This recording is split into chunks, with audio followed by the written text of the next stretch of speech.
अस्सलाम वालेकुम। अच्छा जनाब, अभी हम थर्ड सेमेस्टर की इंग्लिश का जो कोर्स है और थर्ड सेमेस्टर में इंग्लिश के जो ऑब्जेक्टिव है उसका थोड़ा सा डिस्कस करते हैं। ये टोटल हमारे पास 7 यूनिट है। फर्स्ट यूनिट में हमारे पास है स्पीड रीडिंग।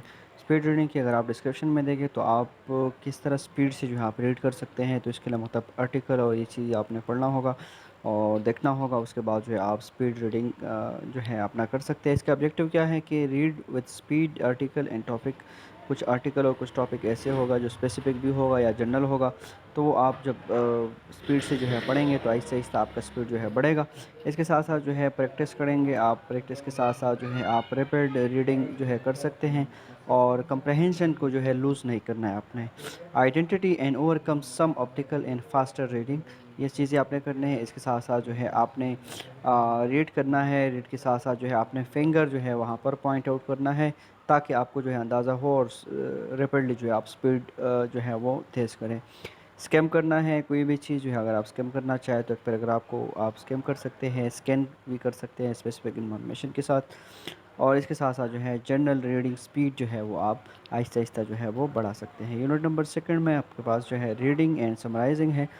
रीडिंग और समराइजिंग का मतलब ये है कि आपने अगर एक ग्राफ पढ़ा है और इस ग्राफ को जो है आप किस तरीके से रीड कर सकते हैं, फिर इसका जो है समरी किस तरह निकाल सकते हैं। अगर आपके पास 150 200 250 जो है वर्ड का अगर एक आर्टिकल है या एक पैराग्राफ है, तो इसका आप किस तरीके से जो है 5-10 लाइन में जो है अपना 10 या 5 लाइन में अपना जो है वो समरी निकाल सकते हैं। तो वो किस तरीके से होगा, इसका ऑब्जेक्टिव आपके पास देखिए कि स्किम। देखिए आपके पास स्कैन और एक है आपके पास स्किम। स्किम करना है, स्किम के बाद ओवरऑल और टोटल जो है आप जब अंडरस्टैंड करोगे तो उसके बाद जो है फिर क्या करना है, read again and get deeper. सबसे पहले आपने वैसे स्किम करना है। स्किम करके ओवरऑल आपको पता होना चाहिए कि इस पैराग्राफ में लिखा क्या है। फिर थोड़ा सा डीप और डिटेल से आपने देखना है और अंडरस्टैंड करना है कि क्या है, इसका मकसद क्या है। और उसके बाद जो है फिर आपने क्या करना है, select the main point and got them down in notes. आपने जो है मेन पॉइंट वहाँ से निकालना है और उसके बाद जो है आपने उस समरी वहाँ पर लिखना है। Convert the main point two complete sentence, और वो जो मेन पॉइंट है वो आपने एक सेंटेंस में कन्वर्ट करना है। Arrange sentence and localise sequence, और फिर जो टोटल आपके पास जितने वर्ड और सेंटेंस है वो सारे आपने अरेंज करना है। उस हिसाब से जो है आप इस तरह एक समरी जो है वो बना सकते हैं। चेक द टेक्सचुअल एरर, और इसके साथ साथ जो है आप जो एरर आपको नज़र आ रहे हैं वो आपने क्या करना है, वो आपने सेलेक्ट करके जो है वो करेक्ट करना है।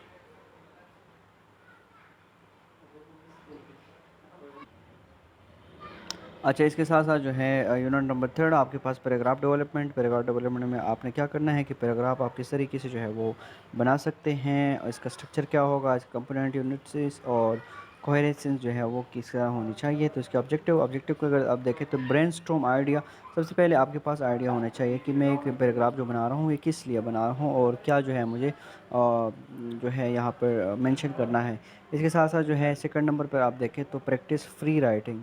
आपने क्या करना है, यहाँ पर जो फ्री राइटिंग आप कर रहे हो तो इसका प्रैक्टिस करना है कि किस तरीके से मैं फ्रीली जो है वो लिख सकता हूँ। और इसके साथ साथ जो है फ्री राइटिंग के लिए आपने स्ट्रेटजीज़ क्या बनानी है कि आप पैराग्राफ क्या होगा, इसका आउटलाइन क्या होगा, किस तरीके से बनाना होगा। Structure component of paragraph, paragraph का स्ट्रक्चर क्या होगा और इस पैराग्राफ का स्ट्रक्चर कंपोनेंट क्या हो सकते हैं, किस तरीके से आप एक पैराग्राफ बना सकते हैं। आपका पैराग्राफ जो है उसका मेन सेंटेंस क्या है, मेन टॉपिक क्या है और मेन आइडिया क्या है आपके पास।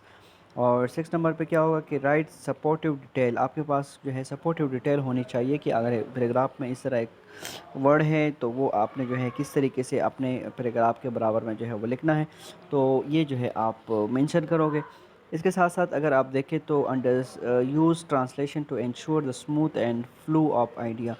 और इसके साथ साथ जो है अगर आप 10 नंबर देखें तो आपने क्या करना है, describe the person in objective import the scale length this unit.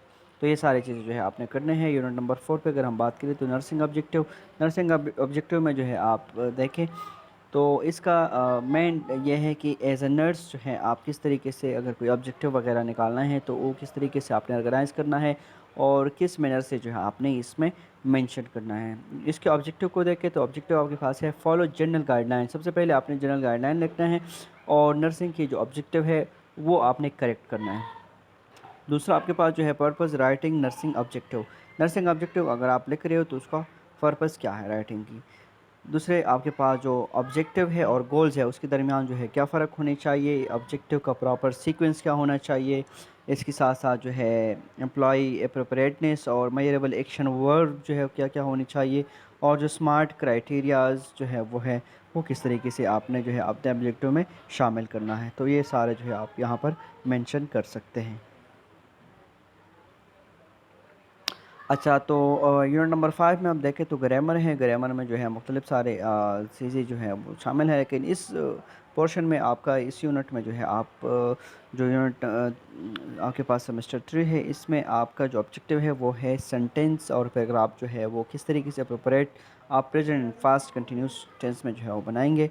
दूसरा आपके पास subjective verb agreement in sentence वो क्या होगा, और इसके साथ साथ जो करेक्ट वर्ड ऑर्डर जो है वो क्या होनी चाहिए, एक्टिव और पैसिव सेंटेंस जो है किस तरीके से कन्वर्ट करना चाहिए कर सकते हैं आप, और स्पीच जो है डायरेक्ट और इनडायरेक्ट में जो है आप किस तरीके से चेंज कर सकते हैं।